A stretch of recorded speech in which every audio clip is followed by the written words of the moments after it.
What's up, everyone? It's Annabelle with That Good Shit, and today I am here with Alissia. Alissia. How are you doing today? Good, amazing, enjoying this beautiful weather. How are you? Yes, I'm also amazing. It's super warm and beautiful out here. We're in Washington Square Park. There's some like jazz playing in the background. They're swinging over there. Yeah, the ambience is honestly like a 10 out of 10 right now. What have you been up to so far today?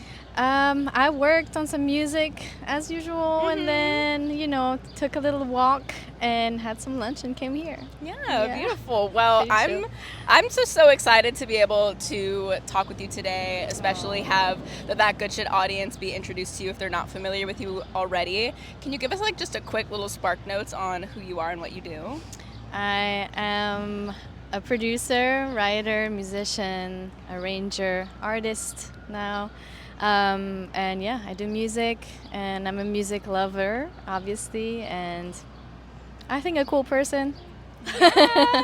You are so many things. You're an incredible multi-instrumentalist, producer. You also host a really awesome party, which we'll talk more about later, Boogie Nights. Yes. And I've been hearing just so many incredible things about you, and so I'm excited to dive into this combo today. Well, I'm excited to be here. Thanks for having me. Of course. Now, for those of y'all who aren't familiar with Miss Alissia over here, Alissia has worked with some really incredible artists.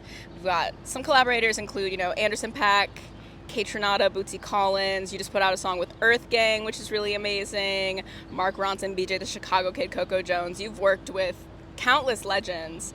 And not only that, but we're going into the era of your debut solo album, which is super exciting. Tell me what it's been like to have that shift from being a collaborator with all these people and now stepping out into your own and coming into the spotlight like that. I feel like, it's always been about the music for me. Like, I've never really cared too much about being in the spotlight.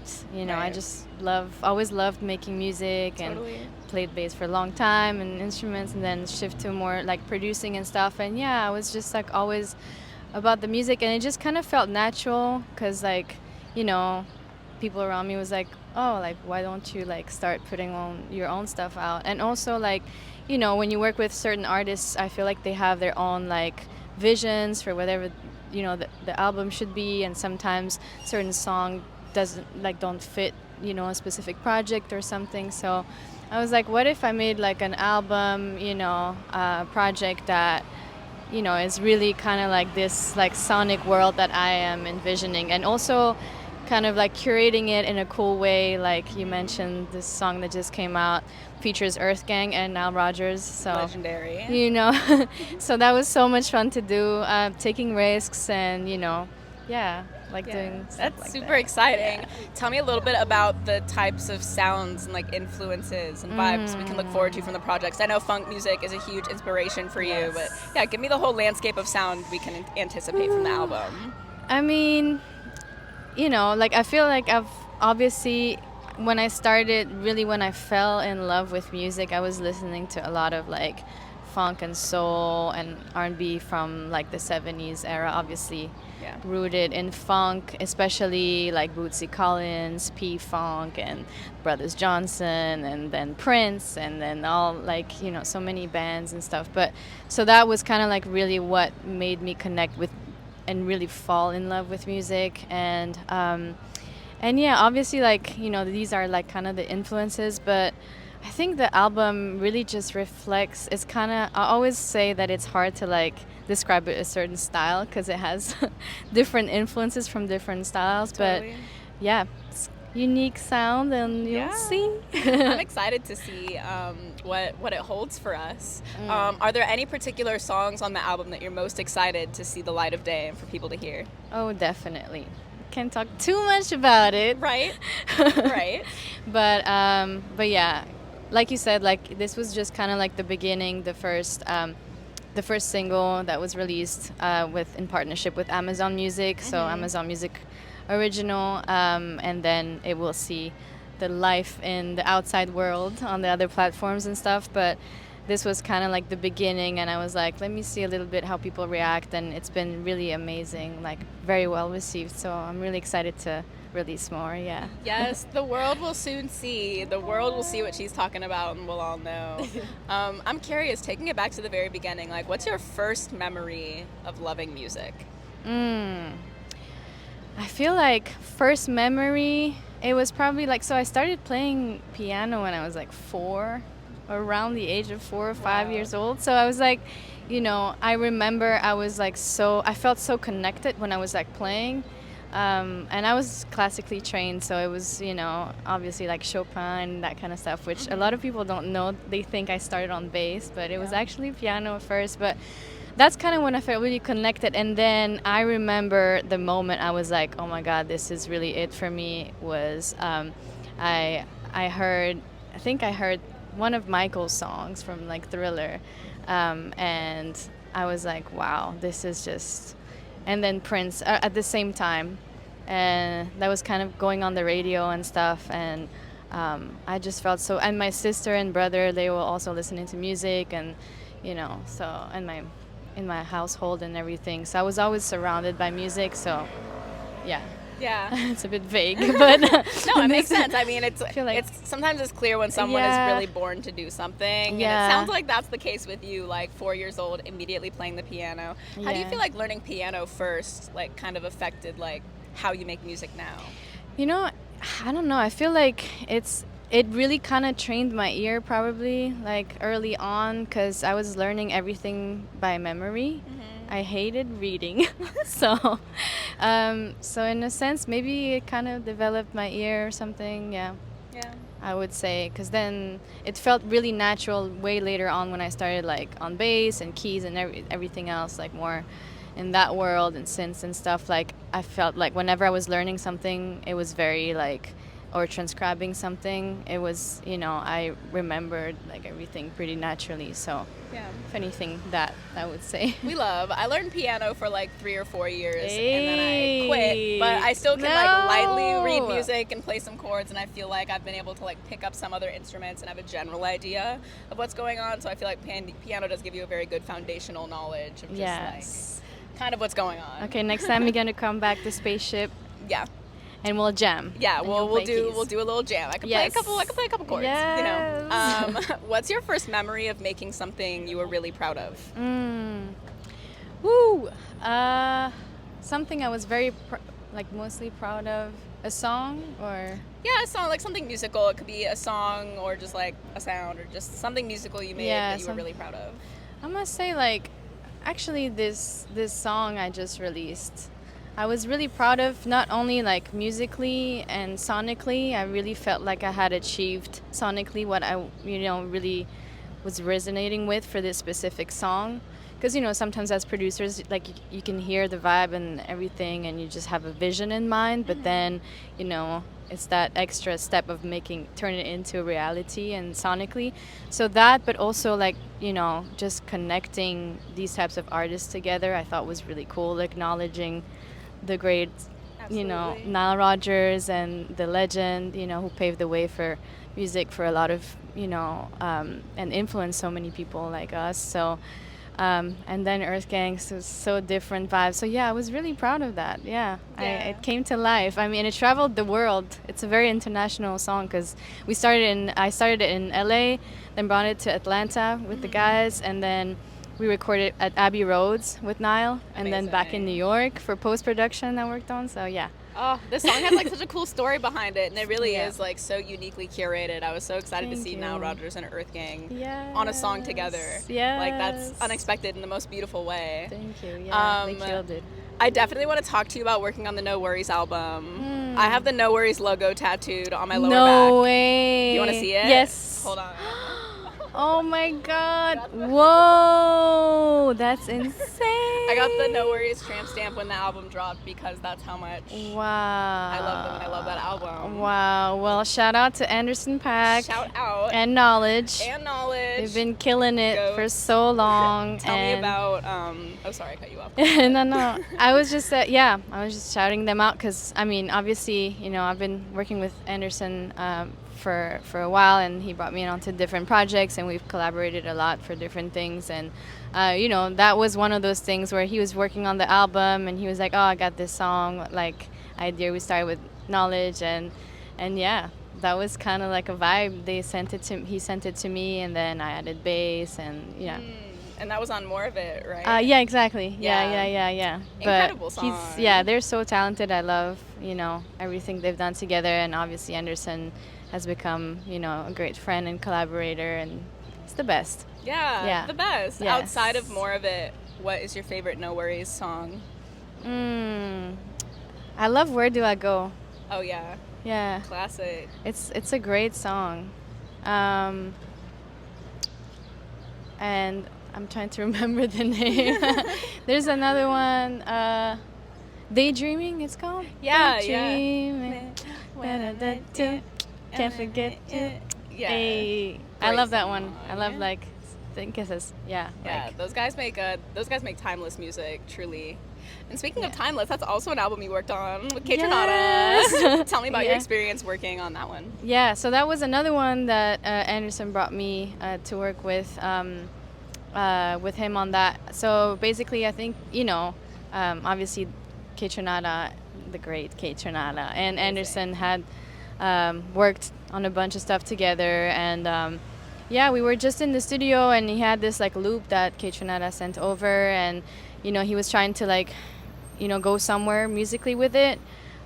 So we just jammed for a while and came up with different, sections and progressions and lines and stuff like that, and we kind of turned it into what is now that song. Yeah. Are a lot of your collaborative sessions jamming? Like, how often are you jamming, and how often are you like methodically planning things in advance? Well, I feel like, most of the stuff I usually do it all by myself, because I love to I engineer myself. I play different instruments. I know how to edit myself on pretty much everything, so she's self-sufficient. I try. I mean, obviously it's always a luxury to have an amazing guitar playing come through and play way better than me, but I'm in my studio, and I usually do a lot by myself, so I love when I get to collab and jam with other people and just vibe with other people. And Anderson's one of them, where obviously he's a insane drummer. Yeah.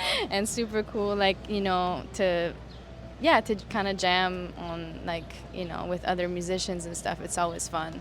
Yeah, we love a jam. Yeah. I was trying to tell her that she should go jam with these guys back here. Yeah, I might go right after. A little Just sit in on upright. Anyone got a little vibe I can hop on right now? A little swing vibes. Something else I wanted to talk to you about outside of making music is you've done a lot of really cool things for women in music specifically. I know in May you held a writing and production camp. Yes. With Amazon Music. She is the Music and Sona. Yeah. Which was aimed at empowering women and non-binary producers, engineers, writers, and musicians. And I think that's so important. Right. Tell me about putting that together. Well, I mean, it was part of the activation we did with Amazon Music as part of the collaboration. So we released the song on Amazon Music. Then we did a BTS video with Nile and EARTHGANG. And then the third activation, which I was really excited about, because I've been wanting to do a writing camp to highlight women and non-binary people in the industry for so long. But I feel like, it's just trying to figure out the best partner, just the logistics side of things always takes time. Yeah, it's a lot of work to do something like that. Yeah, so they suggested to do Chuck. But yeah, they suggested to do a camp, and I was just so excited about that idea, and I was like, yeah, let's do it. So it's something that's really dear to my heart, and whatever I can do to support and, just kind of shine a light on women, because there's so many incredible women producers, engineers, musicians, out there. And yeah, I just feel like it's really needed in our industry. So it's very, very needed. And it's really amazing, especially to see women creating community and creating spaces for other women. Obviously really important. Were there any writers, producers, artists who you got put onto through this writing camp that you really loved? So many. Yeah. So many, honestly, and I also brought a lot of people, I invited a lot of people I knew, and so it was really a beautiful experience. And I feel like I really, I was very overwhelmed with the love and just the excitement from all the girls and everyone involved. They were so excited. We turned the whole Amazon music building into studios. I hit up all the music brands and to support however they could, with gear or whatever plugins and everything. So So yeah, it was amazing. That's super special. Yes. What is your favorite studio that you've ever worked out of? I would say the spaceship, which is my studio. Okay, I tell have us to about say Spaceship. the spaceship. Yeah, I feel like I always like dreamed to have my own studio with all the gear. I'm a gear lover. I love like vintage stuff and synths and pedal and just analog gear. And yeah, I feel like a lot of studios I was working at like had a couple things, but I really wanted to build a collection of stuff. And I feel like when I first got to New York, I was like a lot at like Electric Lady, the iconic studio. Very iconic. And I was like, wow, like I love the vibes of it feeling like home, because you feel there's a certain thing to it where when you create, you kind of have to feel like in a way vulnerable and like be able to feel comfortable and not like super stiff on the clock in a studio. Sometimes it could feel like that. So I was like, you know what, I want to do something like obviously it's like way smaller than Electric Lady, but it has all my gear, all my basses and synths and pedals and drum machines and all the cool stuff. Nothing like being surrounded by your favorite things. Yes, you'll have to come by. Yes, that would be amazing. What's one piece of gear that you're super obsessed with right now? They just sent me an OP1. Teenage engineering. So I really been like nerding out on that for the past week. And that's been super, super inspiring. I saw the video of you messing around on it, and it's so cool how much you can do with such like a little compact piece of gear. I've seen people on the street like producing in the street, just sitting down with this one little like board, and it's so crazy how much you can do. What's like your favorite part about creating with that piece of gear? I feel like, well, for me, gear really inspires me. Like whatever it is, if it's a synth or a pedal or sound or something, like it really just like inspires me to create. So with the OP1, I was just intrigued by like the sounds and like just like messing around with it and figure out cool sounds. It really inspired me. Shout out Teenage Engineering. They're creating some really, really cool things. Yes, they are. We also have to talk about Boogie Nights. Hey. What is Boogie Nights? It started really out of like just love for the culture and the music and the nightlife, and I just felt like there should be a party kind of like reuniting and helping like creatives connect. So mainly like music people and artists, obviously, because I love like connecting people, and I feel like nowadays a lot of like artists and in music they would like not even meet in person. Even if they collab, sometimes they would send each other stuff like virtually and stuff. So I feel like the community is so important. And even like back in the day with Studio 54, how it was like a whole thing, everybody like connected, or even like in the 90s and everything, like the DJs playing all the new hot music. So that's kind of the concept, to kind of like create a platform for creatives to connect and obviously expand to like DJs and fashion people and whatever, actors and everything, just like the arts and creatives in general, and also highlighting new cool artists and cool music. So Anderson did a set one time, Raven Lene sat in for a song we did together, and she did her thing, and Lion Babe sat in one boogie. So it was always it was always like an art. There's always like an artist like sitting in doing their thing, and it's just a good time, and people actually dance, which is amazing to see. We need that. Yes, we need more of that. People need to get back to actually dancing. Yes. So it started off just out of like pure love for that, and it grew so fast, which is crazy. Like people really enjoy it, and it's a whole experience too. I want to make it cute, like there's popcorn machine, photo booth, and like circles people get down. So no, I'm really happy to see it go so fast. When is the next Boogie Nights in New York? You were just telling me about it. It's in September. So Fashion Week. Keep an eye out if y'all want to experience one of Alicia's Boogie Nights. Yes. got like a cool, maybe like 2 more things to talk to you about here. Yeah. First of all, I'd love to know about what role mentorship has played in your career, and have you had any important mentors? We know Anderson .Paak has been like a really great collaborator for you. Yes, for sure. But yeah, any other like mentors who have really helped shape your career? Definitely. I mean, for sure comes to mind, obviously, like my mom. Yes. You know, she's really a big inspiration, and she's just like an incredible, just, you know, person, and always like, you know, gives me the best advice. But also Bootsy Collins.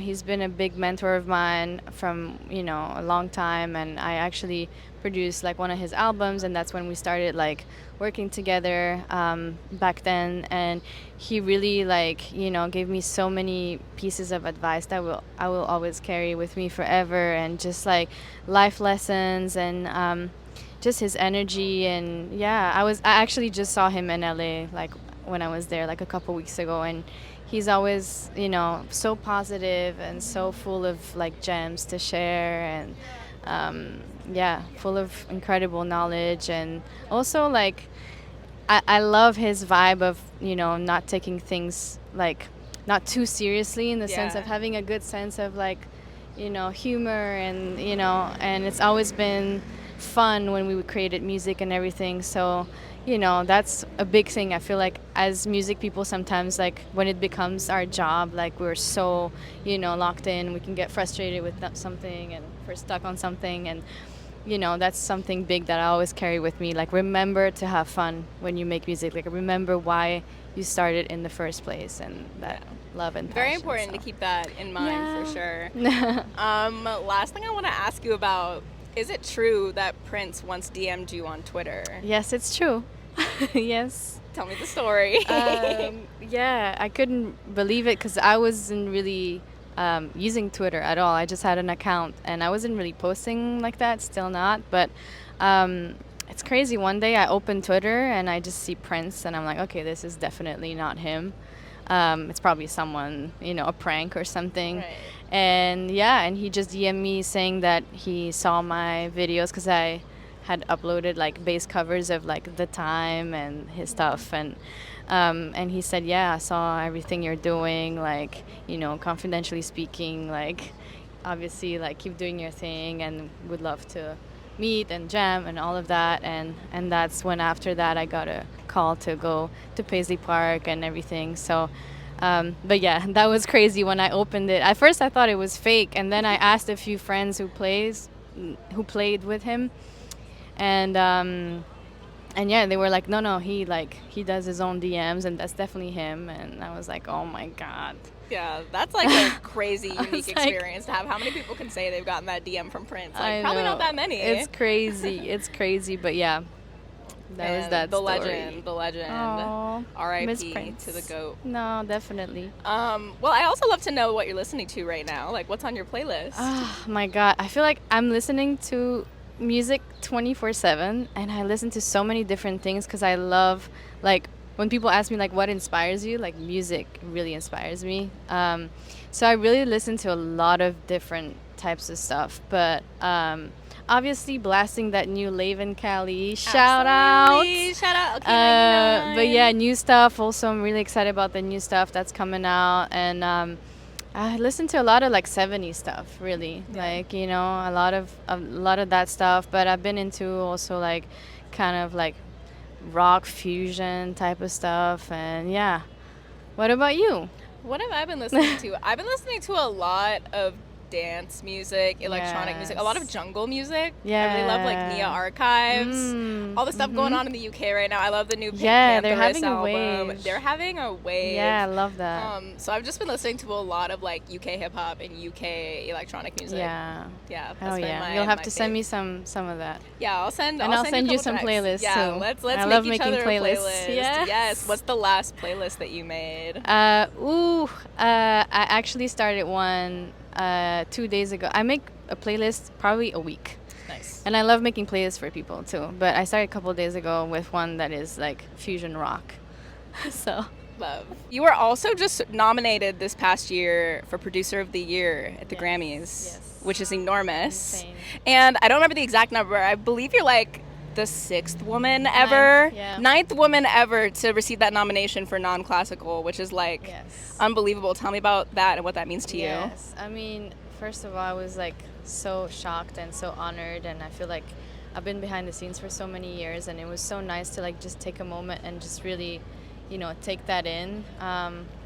You know, super thankful, and just a moment of reflection for all of that. And then also like what I really got overwhelmed with was like all the like love I got from a lot of like girls and, you know, younger girls and everything that just like, and women in general in the field who like, you know, were really excited to see that. And yeah, it's crazy, like just only 9 women were nominated for that category, which is insane. But like yeah, and that actually made me want to like do that camp that I did with like Amazon Music, to kind of help a little bit more shine the light on women and non-binary people, because I feel like, yeah, it's needed, and I'm usually like the only, you know, woman in the room, and all the guys and stuff, which is, you know, I've never really thought about it, like I've never, you know, like it never really was like a thing. But then when I got the nomination, I feel like, you know, I saw that I was like representing something, and that it was like I was saying like bigger than me, in a sense of like,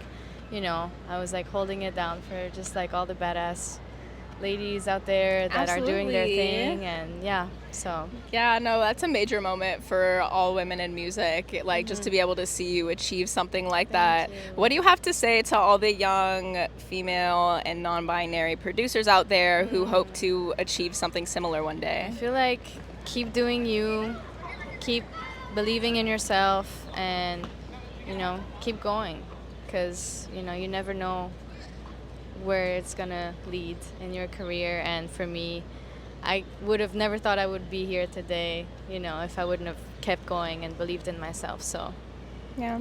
That's beautiful. It's a new Alissia, vibes. thank you so much for joining having me today. Congratulations on the Thank new you. album, the new song with Nile, Rodgers, and EARTHGANG. Thank you. And so excited to pull up to Boogie Nights in September. Yes, come through. Yeah, of course. Is there anything else you'd like the people to know about Alissia? About me? Yeah, about you. No, thanks for having me. Of course. All right. Thank you. And see you soon. Yay.